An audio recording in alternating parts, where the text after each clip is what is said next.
The throne room of the Empire stretched so far that Daniel Cole could barely see the other end. Crystal pillars rose from the polished floor like frozen waterfalls, catching the light of three suns that poured through massive windows. Everything here was designed to make visitors feel small, and it was working.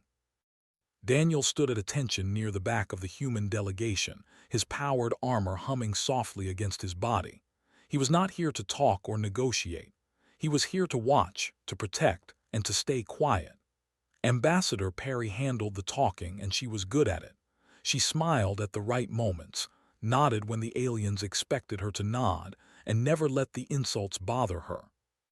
And there were plenty of insults. They were tall and slender, with skin that shifted colors based on their emotions. Their eyes were large and dark, and they moved with a grace that made humans look clumsy by comparison. They lived for thousands of years, built empires that spanned star systems, and considered themselves the most civilized species in the galaxy. To them, humans were children playing at being adults. Emperor sat on his throne at the far end of the room, watching the proceedings with quiet interest. He was old even by standards, his skin a calm shade of silver that rarely changed. Beside him sat his daughter, Princess, and she was nothing like her father. Was young, barely past her 100th year, which made her practically a teenager by standards. Her skin flickered between shades of purple and pink, betraying emotions she had not yet learned to hide. She looked at the human delegation the way a child might look at insects crawling across the floor. Daniel noticed her staring at him several times during the reception. He kept his face neutral and his eyes forward.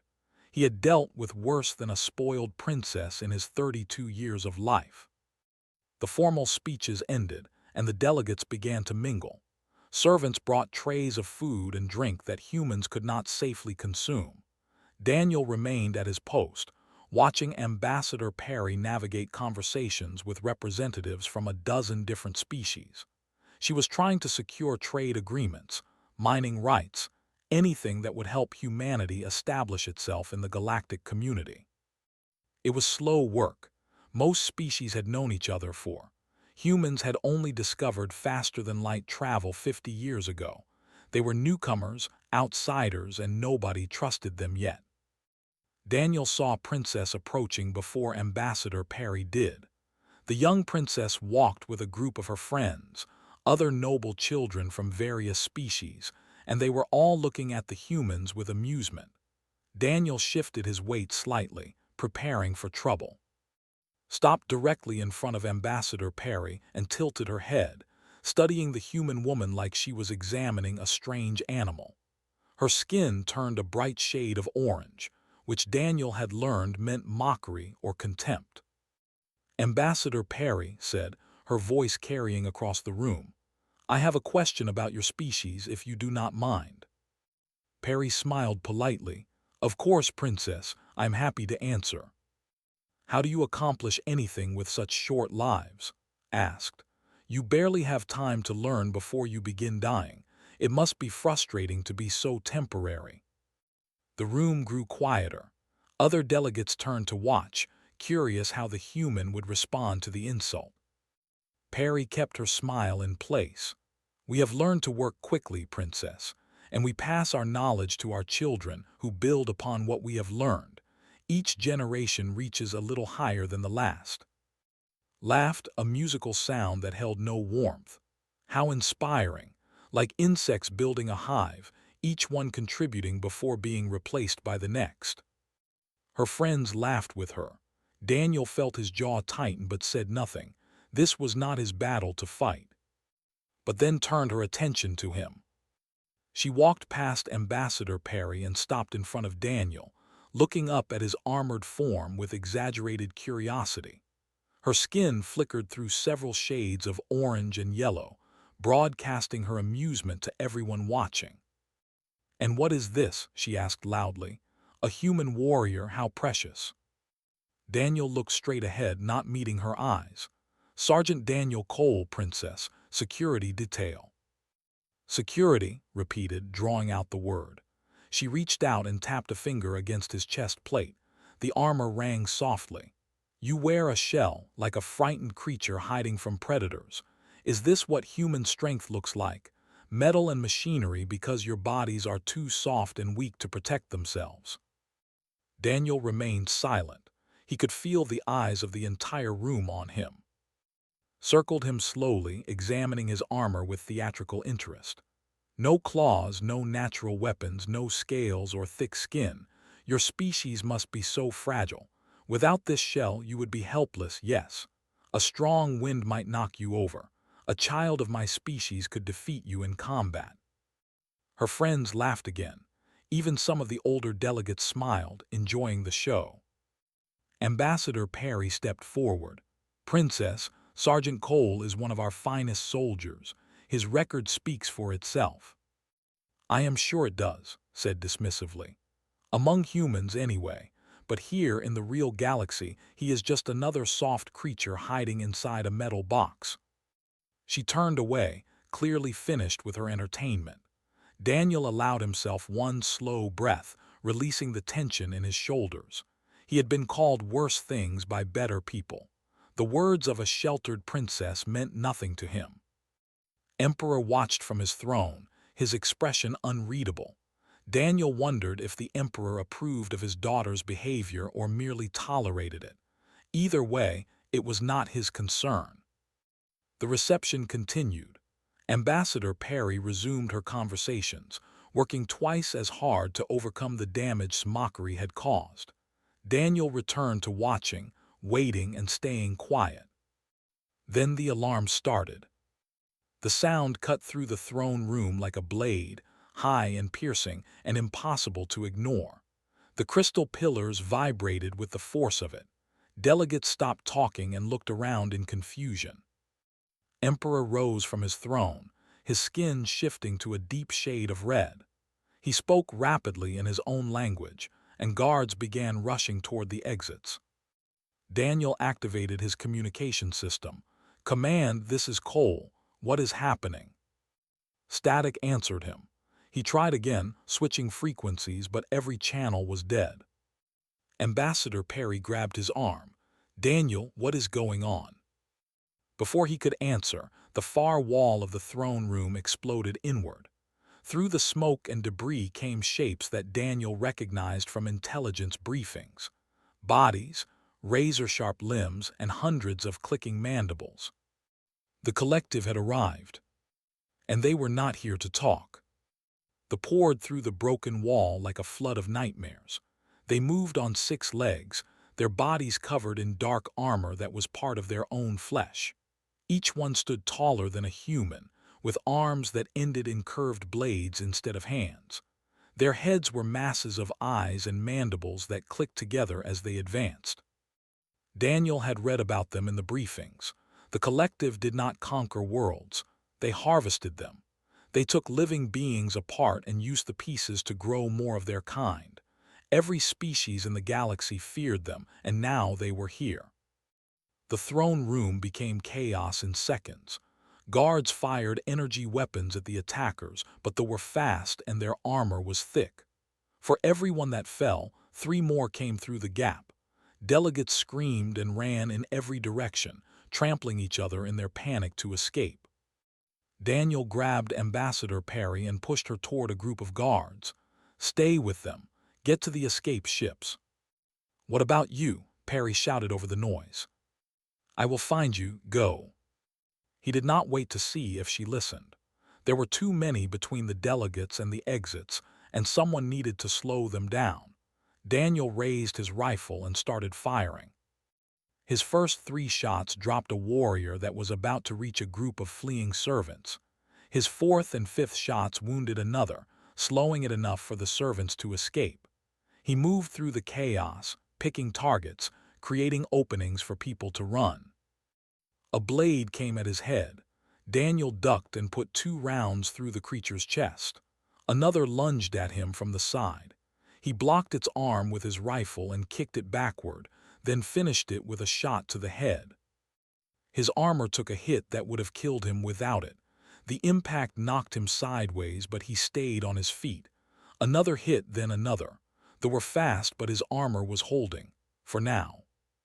Through the smoke and screaming, he saw something that made his stomach drop. Princess was alone. She stood near a collapsed pillar, separated from her guards and her father. Her skin had turned a shade of white that Daniel had not seen before, and he guessed it meant terror. She was frozen, unable to move, staring at the warriors that were cutting through everyone between them and her.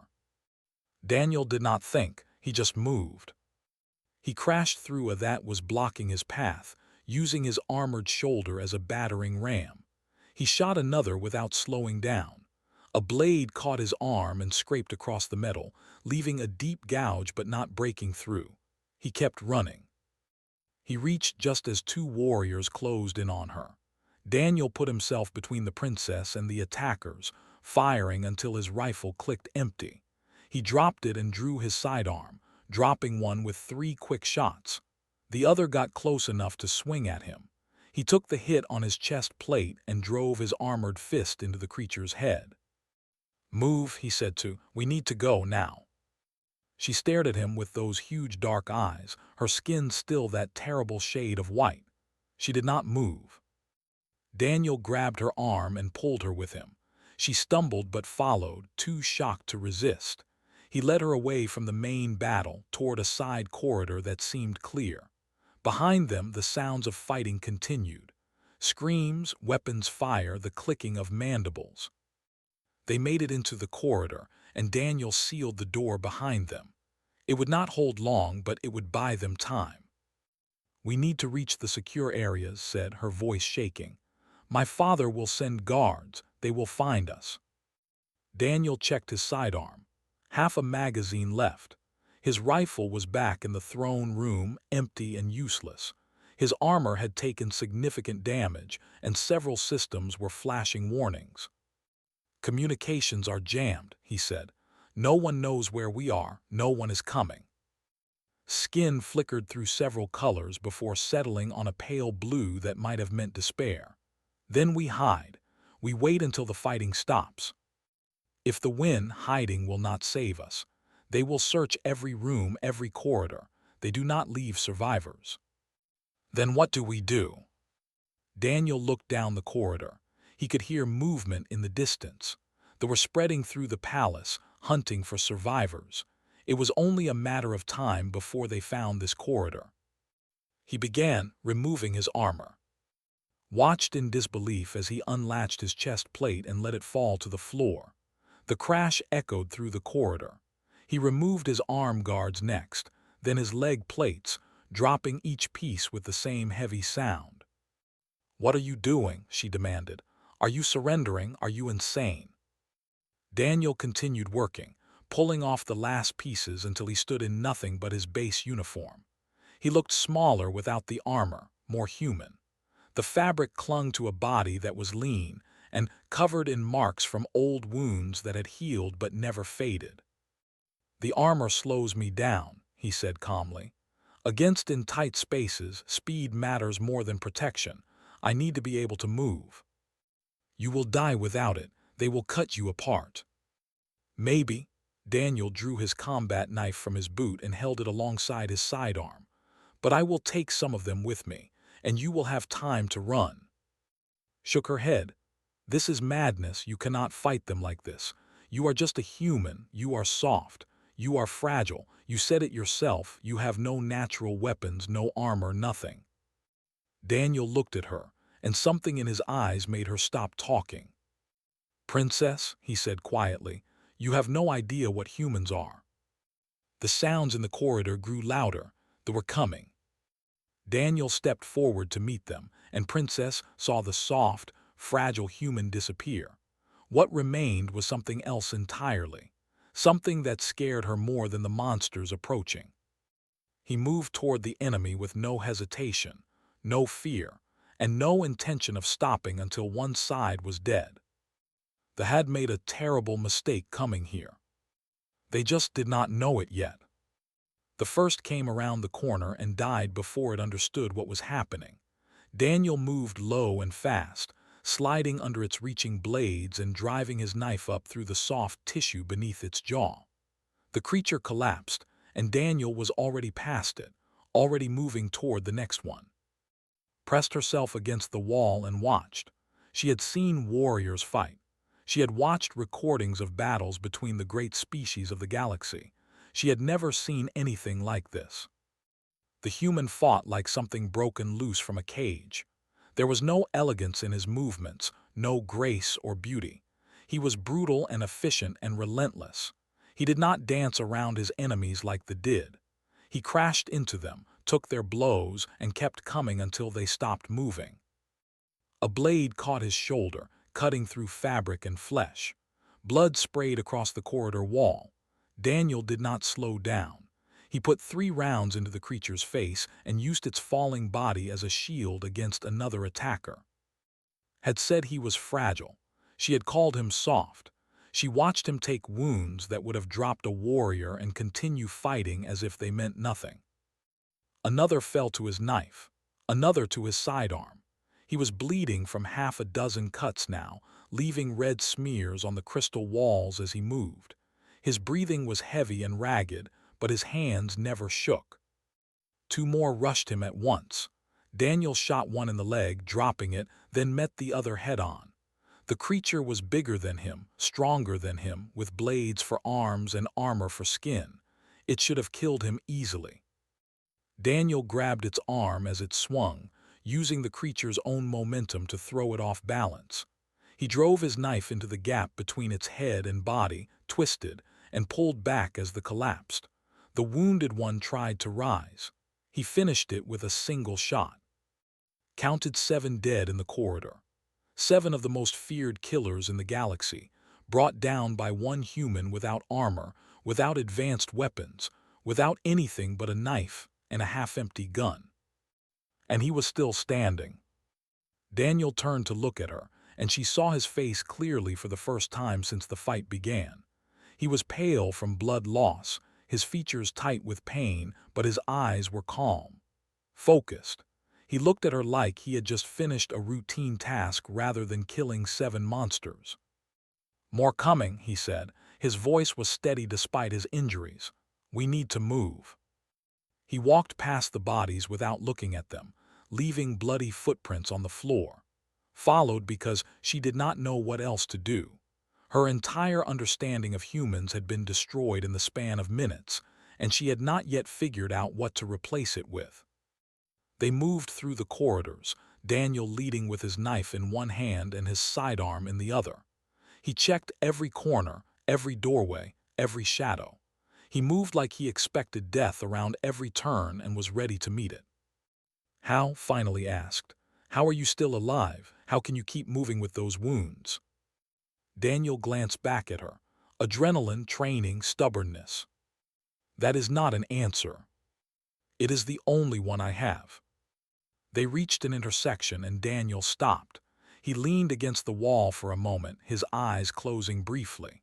When they opened again, some of the focus had faded.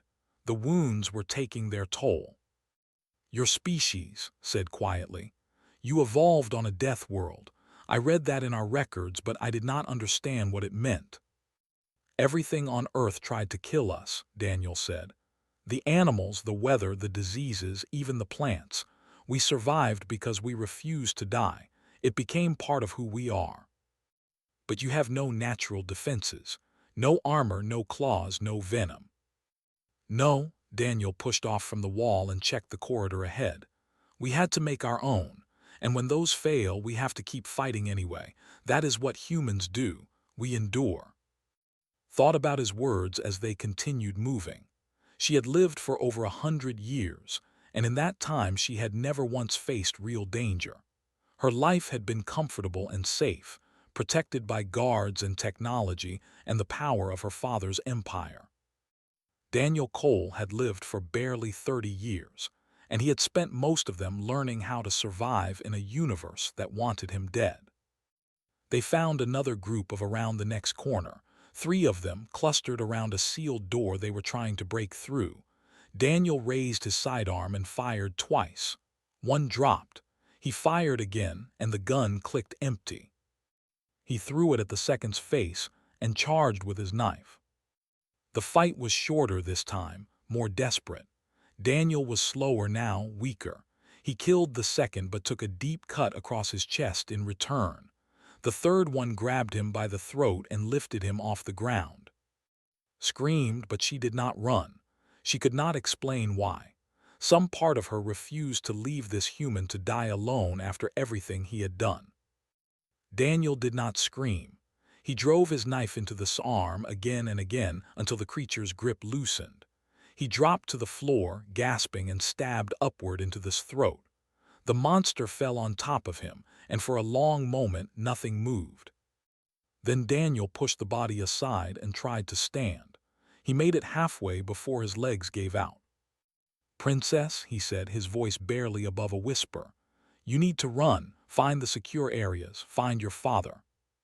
I am not leaving you here." "I cannot walk." He looked up at her, and for the first time she saw exhaustion in his eyes. "I did what I could. I bought you time. Use it."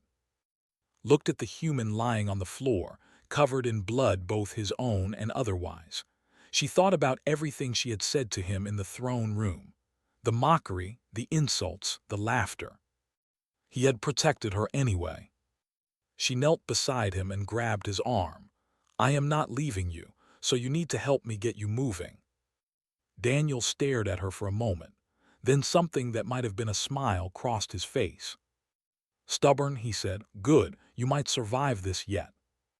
Together, slowly and painfully, they began to move again. Had never carried anything heavier than a ceremonial staff in her entire life. Daniel Cole weighed more than she thought possible for someone his size. Muscle, she realized. Humans were denser than they looked, packed with the kind of physical strength that their soft appearance concealed. She half-dragged, half-supported him through the corridors, following signs toward the medical wing. The fighting had moved to other parts of the palace, and the hallways here were quiet except for their ragged breathing and stumbling footsteps. Daniel was barely conscious.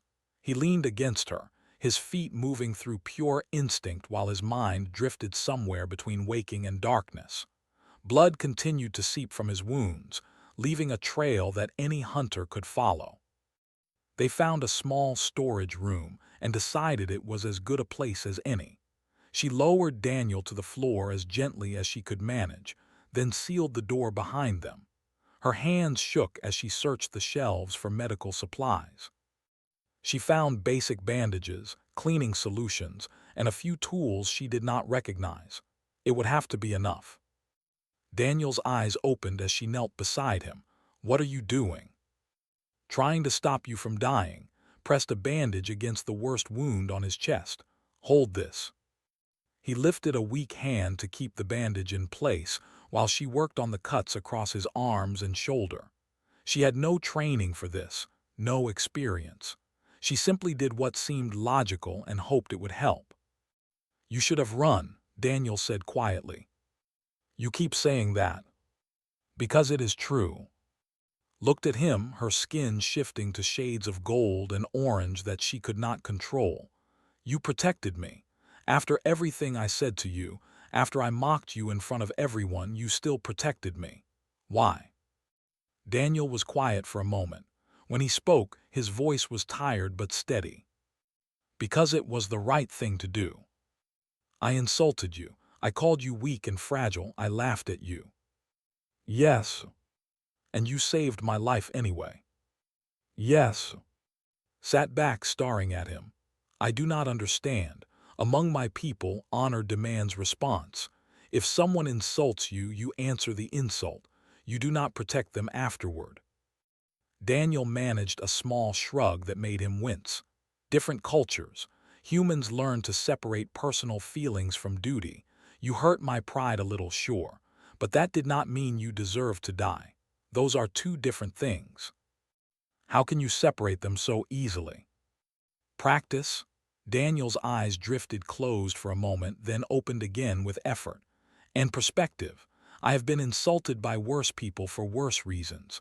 Words are just words. What matters is what you do.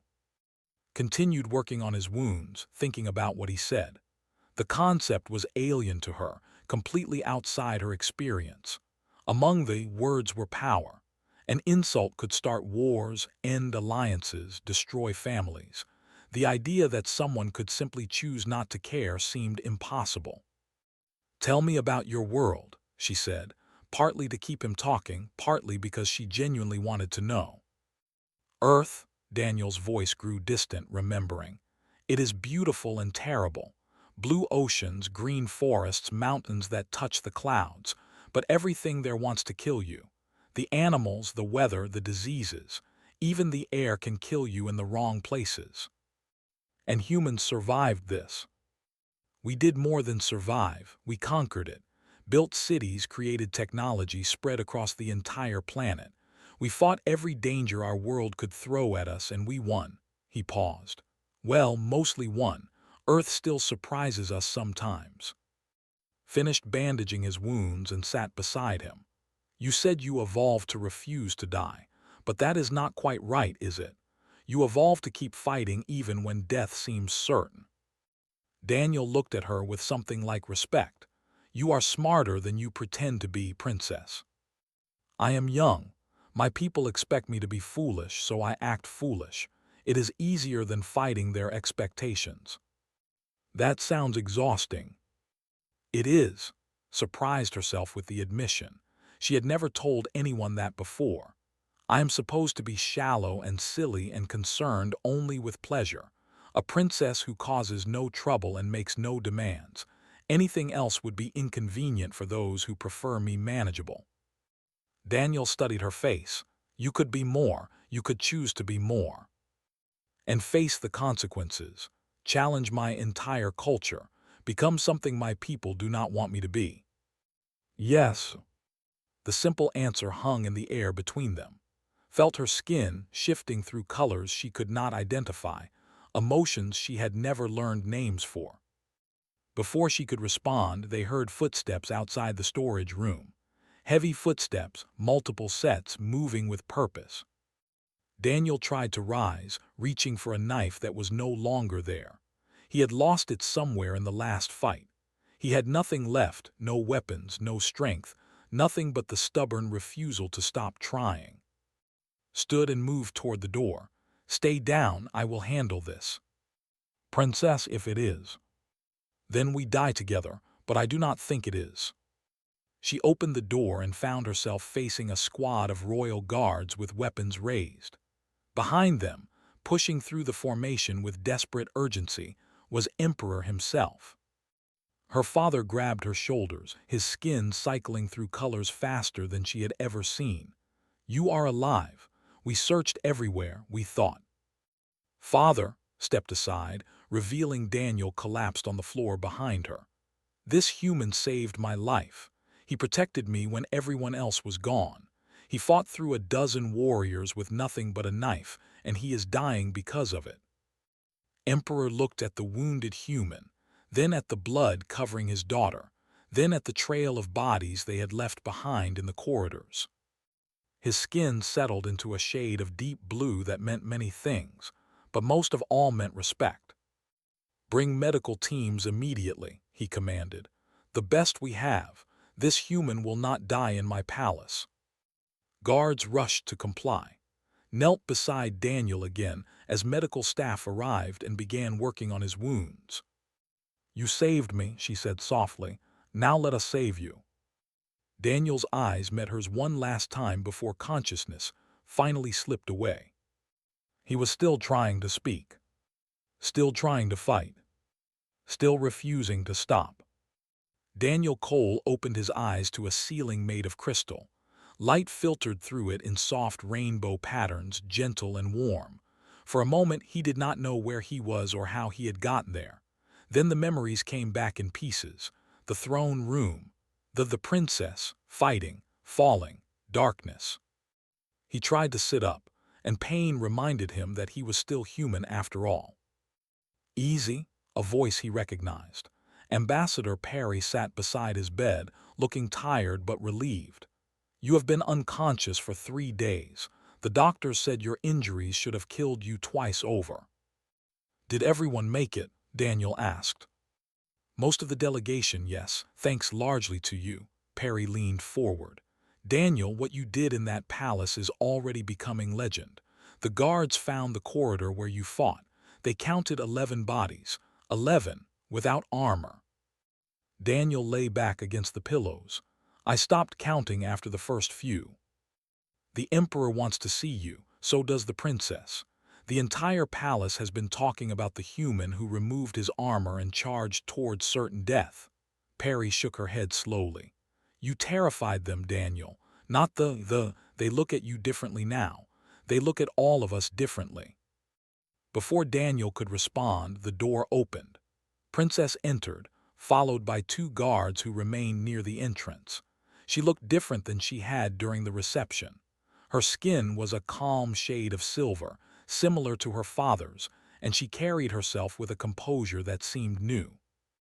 Perry stood. I will give you some privacy, she nodded to as she left. Approached the bed slowly. She stood there for a long moment, looking at Daniel with an expression he could not read. You survived, she said finally. Apparently. The doctors say you should have died. Your blood loss alone should have killed you. The infections from wounds should have killed you. The damage to your internal organs should have killed you. Her skin flickered briefly through shades of gold. They say you kept fighting when your body had already begun shutting down. They do not understand how that is possible. Stubbornness, Daniel said. I told you, humans are stubborn. Moved closer and sat in the chair Perry had vacated. I need to apologize for what I said during the reception. It was cruel and ignorant and wrong. Daniel shook his head. You do not need to apologize. I already told you, words are just words. Perhaps to you, but I have been thinking about what you said about separating personal feelings from duty, about choosing what to do regardless of how you feel. Hands folded in her lap. I have never done that. I have never had to. Every decision I make is based on emotion, on impulse, on whatever I happen to feel in the moment. I never considered that there might be another way. There is always another way. Yes, looked at him directly. I want to learn. I want to be more than what my people expect me to be. I watched you face death without hesitation, without complaint, simply because it was necessary. I want to understand how to be that kind of person. Daniel was quiet for a moment. That is not something I can teach you. It comes from experience, from failure, from losing things and people and still choosing to keep going. It comes from suffering that I would not wish on anyone. Then I will find my own path to it, stood. But I wanted you to know that you changed something in me. When I watched you remove your armor and walk toward those monsters, something in my understanding of the universe broke. I am still putting the pieces back together. The door opened again. An emperor entered with a small entourage of advisors. Daniel tried to sit up properly, but the emperor raised a hand. Rest, Sergeant Cole. You have earned it.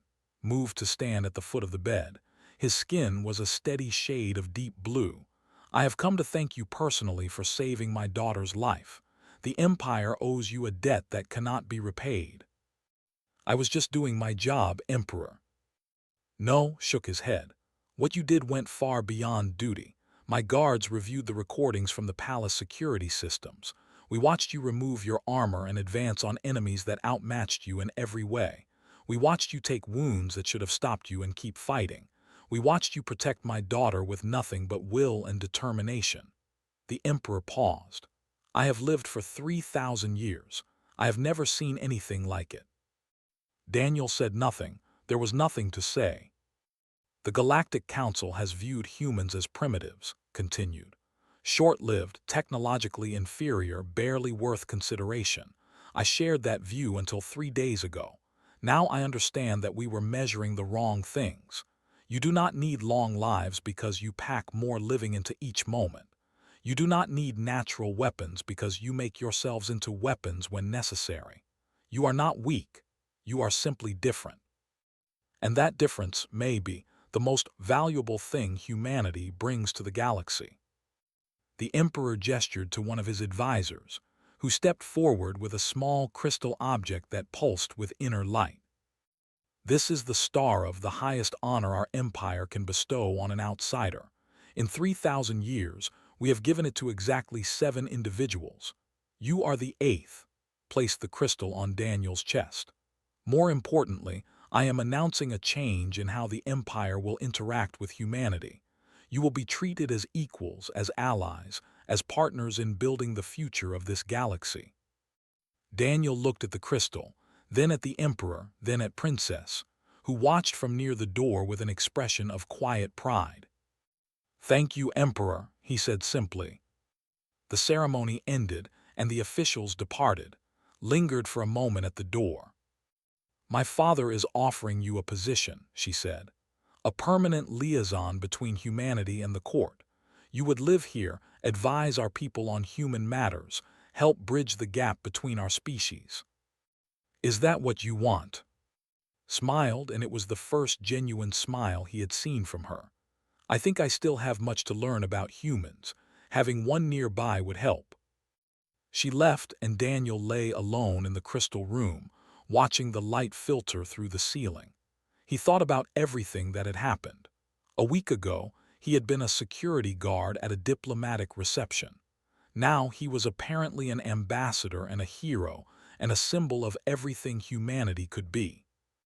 All because a princess had laughed at him, and he had refused to stop fighting. That was the human way: endure, adapt, overcome, and when the universe knocked you down, get back up and keep moving forward.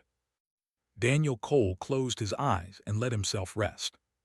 He had earned it.